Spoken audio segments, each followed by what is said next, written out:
This is the new OM-3 from OM System, the camera company we used to call Olympus. And just look at it, it's gorgeous.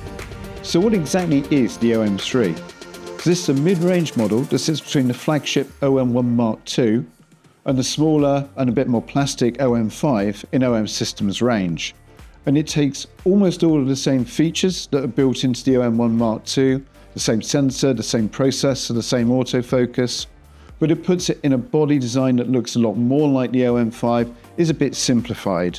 And it's designed, as you can see from its retro looks, for photographers, also for people recording video, for creators generally who just want a stylish camera, shoot around the city telling their stories.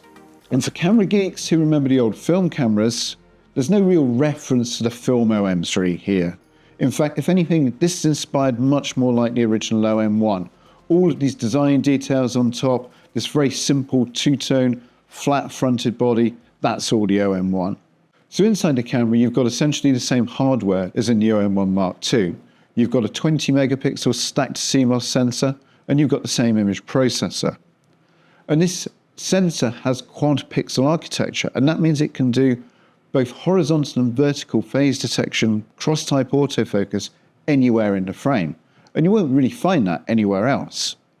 You can shoot at 120 frames per second with focus fixed, or 50 frames per second with continuous autofocus.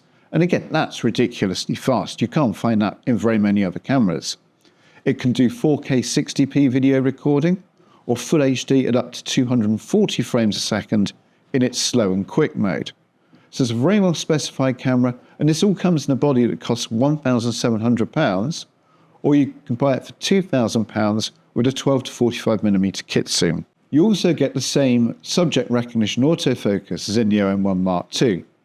So this means the camera can recognize humans, it can recognize animals, birds, all kinds of vehicles, and it can specifically focus on them and follow them, track them as they move around the frame. So while this body layout is very much like the OM-5, the camera's actually a little bit bigger.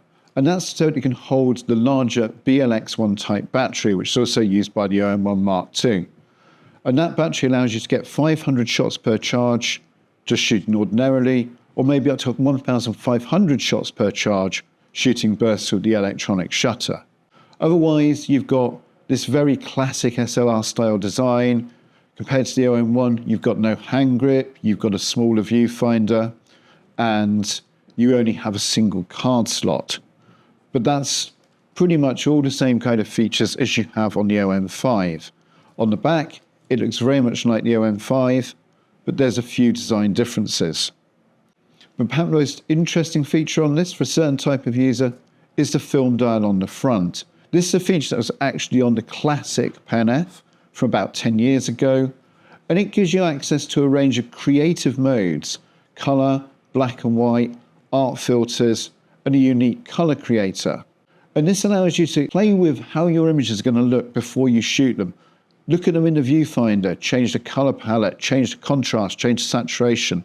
And it's all about in-camera creativity before you shoot, rather than spending loads of time post-processing. So inside we have a 20 megapixel micro four thirds sensor. And that sensor is about half the size of APS-C and a quarter of the size of full frame. Now, people like to focus on the negatives of micro four thirds. You'll get a bit higher noise at high ISOs, and you'll get maybe a bit less dynamic range when you're trying to dig detail out of very deep shadows. But actually, if you approach this in terms of just going out, taking photos, not looking at the extremes, not looking at pixel peeping every image, you'll get really nice pictures. And it does have considerable advantages too. You have much smaller lenses, you can get cheaper lenses, you can get very long telephotos, and they'll be a lot smaller and easier to carry around. If you just want a boring black box with a full frame sensor, well, you can buy one of those from Sony or from Panasonic or from Canon or from Nikon. But that's not what this is about at all. It's about going out, shooting, telling your stories, enjoying what you're doing. Sure, you'll get higher dynamic range if you've got a full frame sensor, but will you be happier? I don't think so. And that's what this camera is really all about. It's about going out there, taking pictures, having fun. It's about understanding that your pictures and your stories are much more important than your pixels. And you're much more likely to go out and take pictures if your camera weighs a couple of kilograms rather than 5. Now, I've always really liked Micro Four Thirds. I don't think it replaces full frame. I think it's just something different. And it's a format that has a lot of attractions of its own. And it strikes me that this camera probably combines a lot of my favorite features of all of my existing cameras. It's got the creativity of a Pen F. It's got the lovely tactile build and quality of an EM5 Mark II. It's got the feature set of an OM-1. It takes all the best bits, merges them together, and puts them into this beautiful package. And I defy you to look at this and not love it. So that's the new OM-3. Let us know whether this is a camera you might like to buy in the comments, and don't forget to like and subscribe. Thanks for watching, and see you next time.